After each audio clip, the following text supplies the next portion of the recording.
Penguin Random House Audio presents The Lost Kings by Tyrell Johnson. Read for you by Saskia Maarleveld. To Tessa, we made it. The voices just can't worm through. If I've killed one man, I've killed two. Sylvia Plath. Daddy. Then. I'll never forget the color of the blood on his hands. Deep purple, like he was wearing gloves.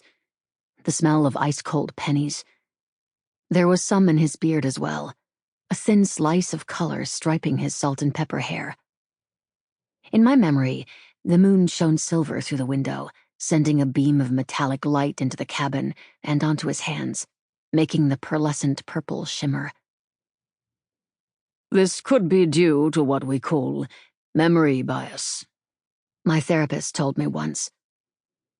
It's possible that seeing any blood at all was such an emotional visual stimulus that I've since exaggerated the amount in my mind. It's possible that I only saw the barest glimpse of blood on his fingers, but in my memory, he's standing there in the open doorway to the cabin, hands outstretched toward me as if for help, moonlight reflecting off his bloody palms. It's all frozen in time, a flashcard I can call to mind over and over again, sometimes unbidden, unwanted. I remember he spent what felt like hours in the bathroom, the sound of water hissing violently from the sink. I don't remember if I sat on the couch and waited for him, or if I stood outside the bathroom, but I do know that when he emerged, he was shirtless, with beads of water in his beard like river-trapped diamonds. He took my hand, which was a strange gesture on his part, and led me to Jamie's in my bedroom, shushing me even though I wasn't making a sound. I lay down and he ran his hand over my scalp. I sat frozen, both because it was oddly intimate of him, and because I couldn't help worrying that he was getting blood in my hair. I imagined red streaks like ribbons spilling down the sides of my head. It's okay, he said. On the top bunk, Jamie's breathing was slow but pronounced. It's all okay. I woke in the night and saw him still sitting on the side of my bed, shirtless, his hands like trestles buttressing the framework of his head. In the morning, I found the piece of paper on the kitchen counter. It looked odd, that piece of notebook paper. I couldn't remember ever seeing paper in the house before. To this day, I don't know where Dad found it. The note said, in hastily written, indelible scrawl, simply, "You're better off without me." When I went to show Jamie the note, I got this feeling in the pit of my stomach, like my spine was a rope and someone was pulling it, tugging me down, down, down. It was the feeling that life was about to change. As soon as I stepped into our room, I knew. Call it a twin thing. The cabin was shifting differently. It had hollowed out. The bare, dusty corners were deep and endless. If I'd called out, the sound would have bounced off the walls, echoing like an empty mine. Jamie, like Dad, was gone. If anyone were to read the script of my life and look for the catalyst, the moment I was set on a trajectory to becoming the woman I am today, this would be that moment. These would be the memories, etched onto my brain like an epitaph. Blood on my dad's hands. The single line of text across a large, blank space. A little girl in a cold, empty cabin. Part 1. Oxford. Chapter 1.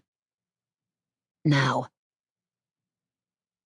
The elevator doors open, and an old lady enters. As she shuffles in, she doesn't see me leaning against the back wall. She's wearing a scratchy-looking purple sweater, purple sweatpants, and glasses with lenses as thick as my thumb. She turns to face the doors as they slide closed. I watch, waiting for her to press the button to her floor. As the elevator begins to move, I feel obliged to say something. "Fifth floor?" I ask, nodding to the small white 5 on the panel, lit with golden light. She turns, her eyes wide as if surprised to see me. "What's that?" "Are you going to the 5th floor?" I ask a little louder. No, 4th, she says, turning back around. She still hasn't pressed a button, and now I have a social obligation. I don't know how to do this without making her feel stupid, so I lean forward and press the button for her. She says nothing. I look over at her white hair, which is sticking up at all angles as if she's just been electrocuted. She's got way too much hairspray on. It's pungent, suffocating. A single flame in here and she'd light up like a Christmas tree. She's the type of old that doesn't really notice the world around her. I'm pretty sure she's already forgotten that I'm in the elevator. I could give her a heart attack if I wanted. Grab her shoulder, scream, and watch her drop like a fainting goat. That image shouldn't be funny to me, I know that. But I can't help myself. Bad thoughts find me. I don't go looking. The elevator stops and the doors open to the 4th floor. The woman gets off, and I have the small space, still fragrant with her hairspray, to myself. Suddenly, I feel the weight of all the decisions I've made leading to this point. It sits in my throat like bad acid reflux. My therapist tells me that we are the products of all the choices we've made in our lives, and each day is a new choice, a chance to reshape who and what we are. I will myself to step out of the elevator, to be someone different, to not do what I've come there for. Maybe I could join the old lady for a cup of tea, spray my own head with copious amounts of flammable chemicals. We could play bridge, become best friends. I'd call William, tell him it's over. The doors begin to close, and I reach out a hand to press the open button, my finger hovering over the plastic as I wait for myself to push forward, to watch the golden light fill the small white circle. But I don't. I lower my hand. The doors hum shut.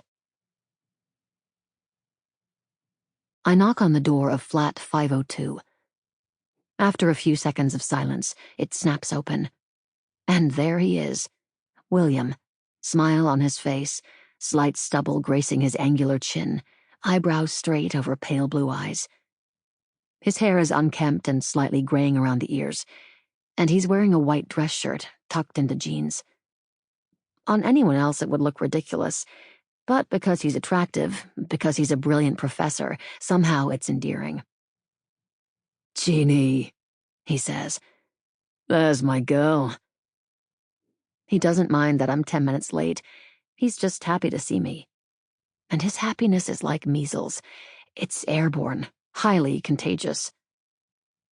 "How's the conference?" I ask, stepping through the doorway. The room has a small living area, TV, kitchenette, and bedroom behind a partially closed door. From the window on the far side of the room, I can see the Thames and St. Paul's Cathedral. I make a mental note to visit the latter. I'm not religious, but I like the small inward feeling I get when standing beneath those stone pillars, the ancient holy art, and the great dome, which seems to rise endlessly toward the heavens. "Oh, you know," William says, "if you've been to one—" He waves a hand. He doesn't want to talk about the conference or business, even though I know he presented an important paper to important people. He doesn't want to talk at all, actually. But I like to chit-chat with him first, watch him squirm, wait for that moment when his patience is just tipping toward annoyance before I take my clothes off. "Presentation went well?" I ask. "It usually does," he says in that confident way he has, like he doesn't even know he's being confident, like it's this gut reaction he has to the world around him. Oddly enough, it's part of what attracted me to him in the first place. The way he looks at you over the top of his glasses, how his gaze travels to the pit of your stomach and tells you that you are not, in fact, better than him. We've been doing this for 15 years now, and that gaze still gets me. I need it like a fix. "So," he says, starting to move toward the bedroom. "Tea?" I ask. He pauses, deciding whether to force the issue or play my... Sample complete. Ready to continue?